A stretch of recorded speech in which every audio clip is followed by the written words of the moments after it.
Guys मेरो कागती बगान कागती यसपाल खासै बाक्लो त फलेन छन् तर यसो मेन्जो बोटहरू पनि मरे 20-22 अथवा 20-25 बोट जति त छन् तर यसपाल साह्रै पातलो फलेछ। स्याहार्न त्यति भ्याइएन, जङ्गलको बिचमा छ, जङ्गलले ढाकिरहेछ। के गर्नु र, जङ्गलमा कागतीको बगानमा फाँडफुँड गर्दैछु। म फाँड्दैछु गाइज,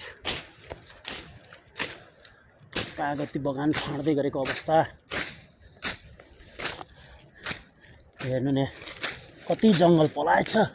कागती महँगो छ तर कागतीले घोचेको देख्दा एउटा कागती फलेर झरेछ, भुइँमा पाकेर झरेछ। फाँडै छु गाइज म। कागती बगान स्याहार्नु पर्यो, नस्याहारी त फल्दैन।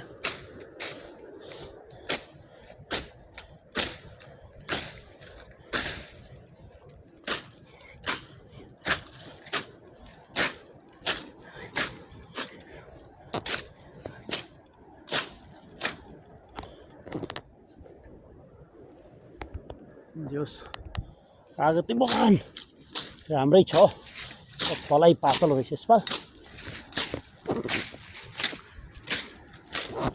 फाँडै छु गाइज म।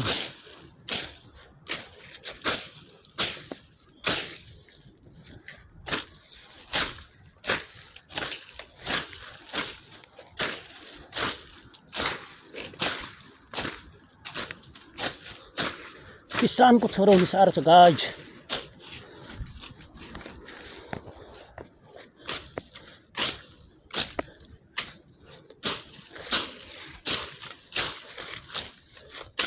मेरो कागती बगानमा जोसुकै पसेर कागती टिप्दा रहेछन् देखेँ भने म सख्त कारबाही गर्छु गाइज। अनुमति बिना कसैको बगानमा पस्नु पाइँदैन भन्ने कुरा थाहा छैन होला जस्तो लाग्यो क्या मलाई मान्छे। तर कारबाहीमा परेपछि मात्रै थाहा हुन्छ गाइज। त्यो कागती हुर्काउन, बढाउन, स्याहार्न कति गाह्रो छ भन्ने कुरा मलाई मात्रै थाहा छ। किनभने बिहाको गाईलाई मात्रै थाहा हुन्छ कि पीडा व्यथा भन्ने कुरा। बगान यत्रो बनायो, हुर्कायो, फल खाने एलाङ त अरू नै पो हुँदो रहेछ गाइज।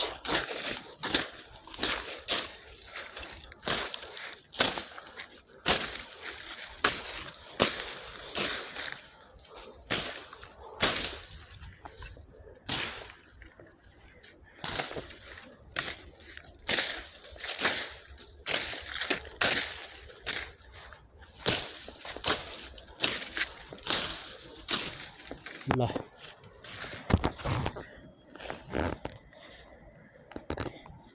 फडाइ यस्तै छ गाइज। कागतीलाई कागती फल्यो भने मजाले फल्छ, फल्दै फलेन। ल मेरो कागतीको अवस्था हेर्नु होला सबैले, यस्तो छ। कागती यसपाल खासै फलेको देखिँदैन। यसपाल के भयो, मौसम अलि मिलेन कागतीलाई।